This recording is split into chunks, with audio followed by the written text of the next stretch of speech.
everyone. Good evening. You're watching The Money Show right here on ET Now. I'm Mubina Kapasi. The show is, of course, all about your personal finances, and the topic we decided to touch today is about retirement. Is it for people only above 50? Well, no, not really. It's for people who are in their 20s, in their 30s, in their 40s. It's never too early to start saving for retirement. Plan ahead and you can do it much more easily. And of course, there are a wide variety of instruments and options available in which you can invest and plan for your retirement very, very easily. And hey, don't forget, the latest trend is of retiring as early as 40 years old to travel the world. And how is that possible? Well, call in on The Money Show to know just that. I have with me Mr. P.V. Subramaniam to discuss all of that. And of course, whether it is indeed financially feasible to retire at 40.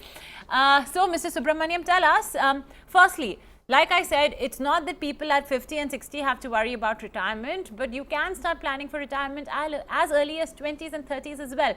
So to all the youngsters out there, could you please bust the myth and tell them that, hey, the next time you spend on an expensive mobile, make sure you keep aside something for your retirement as well. Absolutely. When a 18-year-old starts investing, say, 1,500 a month, at the age of 60, he'll have something like 70 lakhs, right? And when he starts at 50, he's going to have something like 2 lakhs, okay? So let me put it this way. If a young 24-year-old starts investing 40 rupees a day and the money grows at, say, 18-19%, which is what the Sensex has done so far, this person will have 4.5 crores, right, when he's 60. So 24 to 60, that is 36 years of compounding. Now, you can do even better. Suppose you increase it by 10% every year. You're doing 40 rupees a day, then you start doing 44 rupees, then you start doing 48 rupees. You will have 13.5 crores by the time you're 60. That's not a small sum of money. So yes, the earlier you start, a smaller amount also will get you a big amount of money in your hand. So yes, start early. It's a nice habit. Whatever topic you're doing, start early. It always helps in the long run.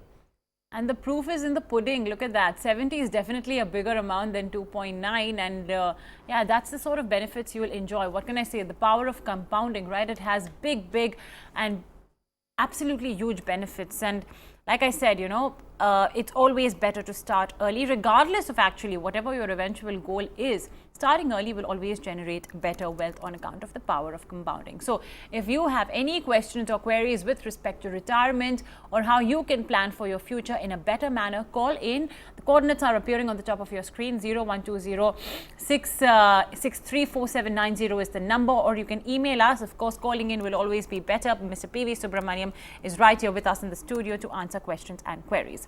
So let's get straight to that without any further ado. And the very first question is coming in from Karan Bhuta. Karan says, I'm 28 years old, working at an MNC as a marketing executive for the last, I think, 7 years, I think. And I have heard of a lot of people retiring at 40, traveling the world with their savings. Is this truly possible through money management, especially if I am living only on a salary income? You know, Mr. Subramaniam, you can assume that he has not started mutual fund investment or any sort of investment because like he said, he's only on a salary income and he's not mentioned anything about MF, you know, mutual funds. Now, I think it's pretty ambitious because he's 28. He wants to retire at 40 in 12 years. Is it feasible to essentially, you know, see, I think a very big mistake which people are making is they don't realize how long they're going to live. Yeah. Like this 40, at 40, this guy has to assume that he will live another 60 years. So assuming that his expenses at the age of 40 are about 5 lakhs a year, that is about 40,000 a month, 5 lakhs into 60, he needs that kind of money to be able to retire, right? So how is he going to create that kind of a corpus on a salary? He's not some CEO or things like that. No way. He started too late. And he's being over ambitious trying to retire at 40. People don't retire. You have to be a sportsman. You have to be a Sachin Tendulkar to be able to retire at 40 because you start earning at 16. Whereas if you've done your MBA and things like that, you start earning only at 23, 24. So in 17 years, you won't be able to retire. So Virat Kohli, yes, he can retire at 40. Anushka Sharma can retire at 40. But the common man earning a salary at 40, Unless you're inheriting some big amount of money, you can't retire at 40. Over ambitious. Okay, so maybe it's time to start picking up the phones and calling up an agent, if that's the case, to get your big break in Bollywood, because practically it may not be feasible to retire at 40, especially if your post at the company is not a very high one. He's a marketing executive in an MNC. So practically speaking, it may not be possible for him to retire at just an age of 40. And hey, what are you going to do after 40? You may just be bored at home, if you're going to It's not just about money, right? Yeah, so. Exactly. And an idle mind is a devil's workshop. Never forget that. So you'll have to start early. That is, the most important key over here. Okay, the next question is coming in from Mr. N. Partha. He says, what are the best schemes to invest in if I want to retire in 15 years? I earn an annual salary of 19 lakh rupees and I live in Chennai. I try to save at least 40% of my salary every year. I'm working for the last 12 years.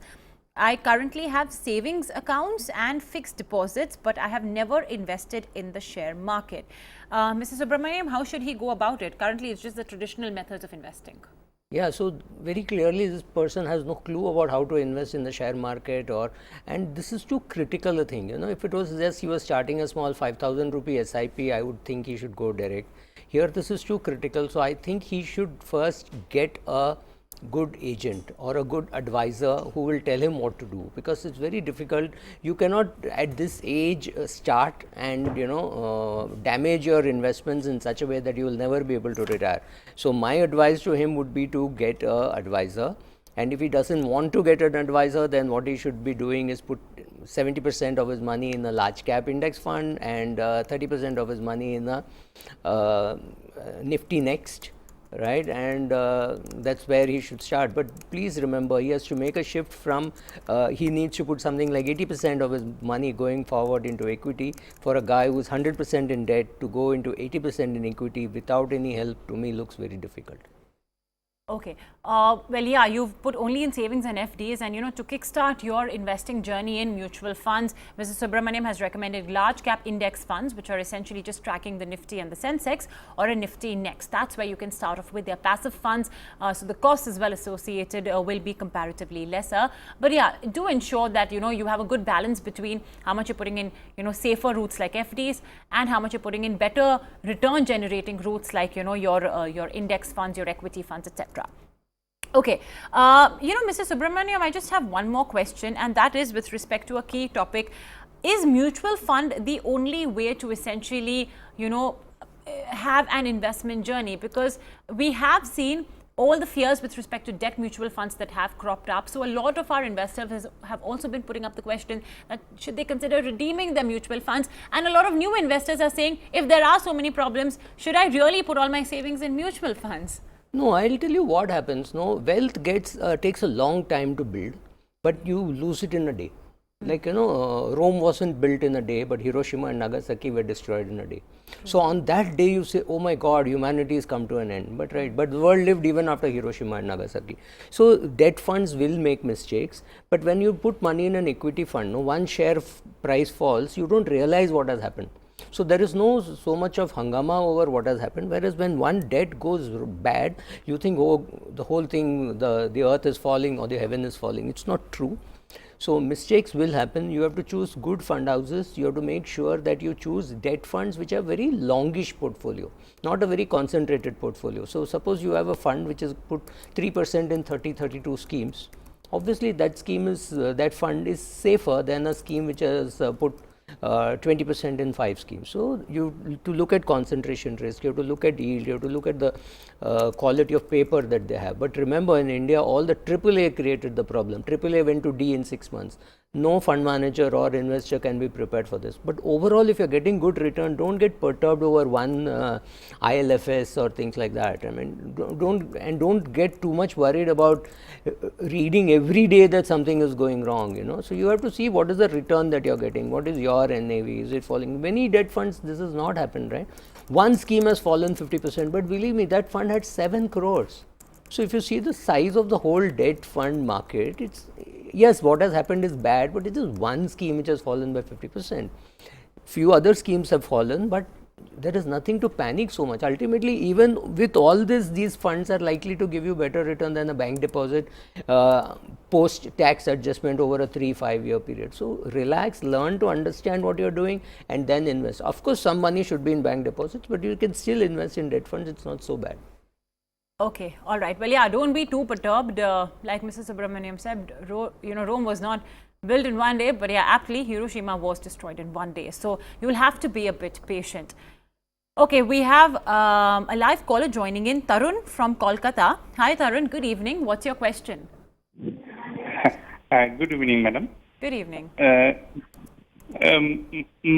मैं actually पूछना चाहता हूँ जी जो fund manager को एक choose करके उसका advice से कुछ इन्वेस्ट करना चाहिए. अभी थोड़ा देर पहले सर बोला है ना. तो अगर क्रिसिल ने हाई ग्रेडेड मार्क्स दिया था IL&FS को, हाँ और जी. उसमें SBI और दूसरा LIC कई अच्छा इंस्टीट्यूशन का ये खराब हो गया, तो Correct. कैसे विश्वास करेगा किसी को? ये क्रिसिल का हाई ग्रेडेड होने के बाद भी IL&FS का ये हालत हो गया, तो जी. हम ऐसे कैसे मैंने ट्रस्ट कर सकता है? Of course, Yes, I think सबका trust काफी हिल गया है on account of this. But you know, Mr. Subramaniam, what can one say, right? I think his question is essentially how can one really read into a fund manager? You invest in IL&FS securities, etc., thinking that it's a high quality bond, and then turns out there's devils in the details. So if you could just help out of your in Hindi. Sir मैं आपको एक example देता हूँ. Bombay stock exchange Sensex के 30 shares हैं, उसमें एक सत्यम भी था. अगर आपका सारा पैसा सत्यम में होता तो आपका प्रॉब्लम होती. तो हम इसीलिए एक कंपनी में नहीं इन्वेस्ट करते, हम 30 कंपनी में इन्वेस्ट करते हैं. उसमें से एक खराब हो गया तो एक TCS भी तो है, एक इन्फोसिस भी तो है. So you have to diversify your portfolio. तो थोड़ा सा पैसा IL&FS में भी रहेगा तो कोई प्रॉब्लम नहीं है, क्योंकि आपके बाकी 97% of your portfolio is safe. आपको वो देखना है कि आपने 10 रुपया जो नेवी में डाला या जो भी आपने नेवी में डाला उसमें से कितना रिटर्न आपको मिल रहा है. एक एक स्कीम को लेकर के you don't have to worry so much. You have to see in your overall portfolio. If say IL&FS was 3% of your portfolio or 4% of your portfolio, then overall you have not lost too much. Many of these funds would have still given better return than a bank fixed deposit. So I don't think you should worry about single thing.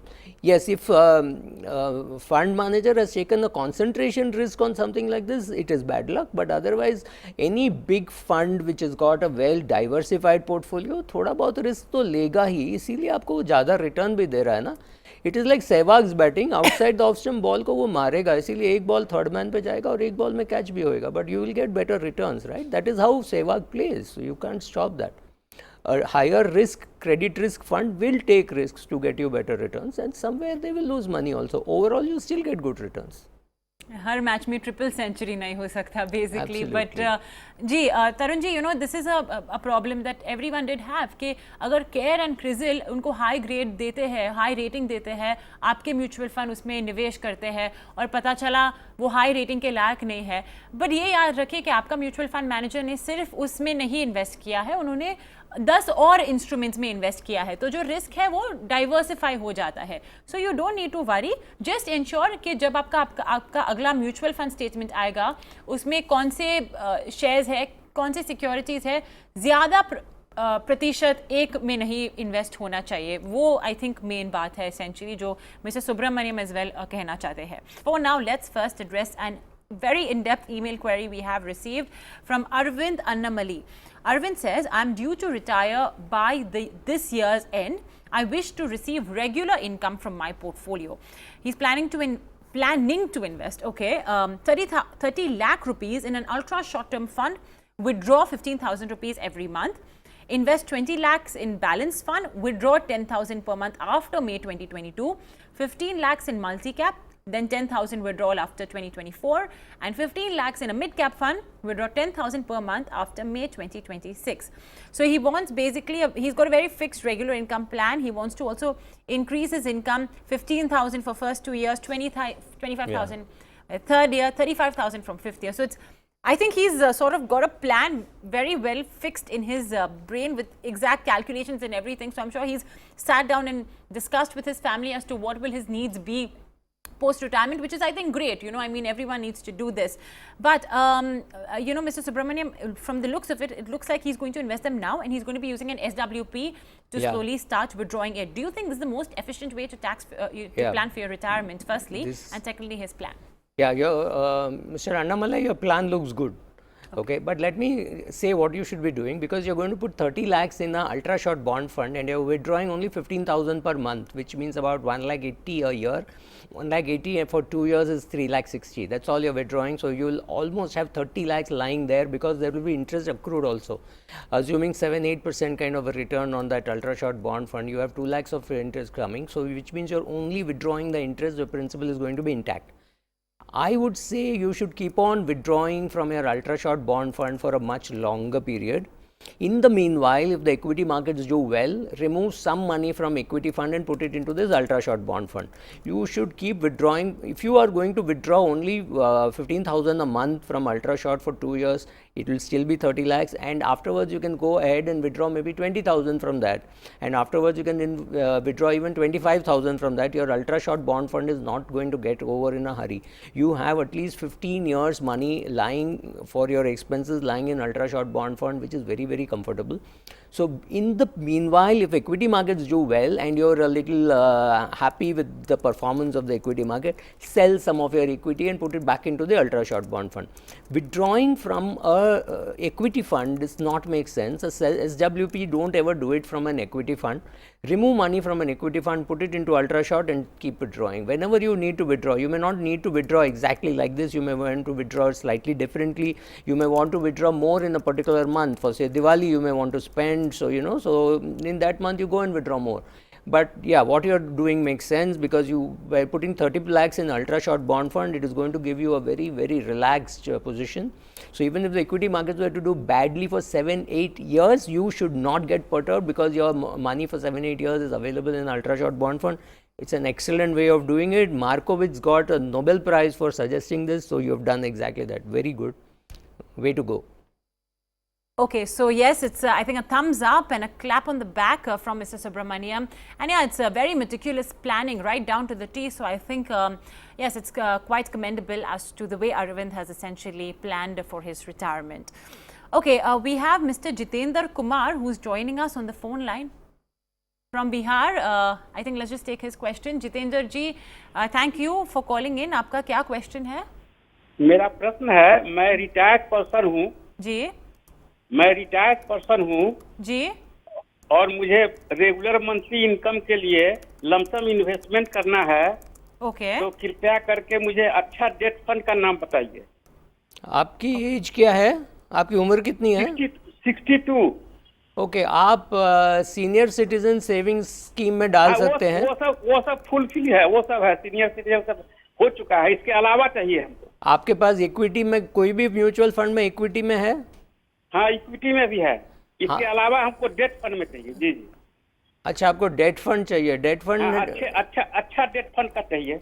अच्छा debt fund Templeton ultra short bond fund और Templeton India corporate, उनका एक corporate fund है, तो वो दोनों fund में डालिए और उसमें से आप 3 साल 4 साल के बाद विड्रॉ कीजिए, आपको कम टैक्स लगेगा।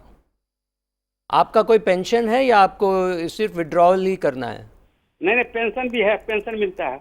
हाँ, तो बस ये Templeton ultra short bond fund में थोड़ा पैसा रखिए और टेम्पल्टन इंडिया कॉर्पोरेट फंड में थोड़ा पैसा रखिए। बस 2 फंड आपके लिए ठीक है। आपने अमाउंट नहीं बताया, तो ये 2 फंड ठीक है। आपको और पैसा हो तो कोई और फंड भी बता सकते हैं, बट ये 2 फंड ठीक है आपके लिए, क्योंकि आपके पास सीनियर सिटीजन प्लान में थोड़ा बैंक फिक्स डिपॉजिट रखिए और ये 2 फंड में रखिए, और ये 2 फंड में 3-4 साल के बाद थोड़ा थोड़ा करके सिस्टमैटिक विड्रॉल कीजिए।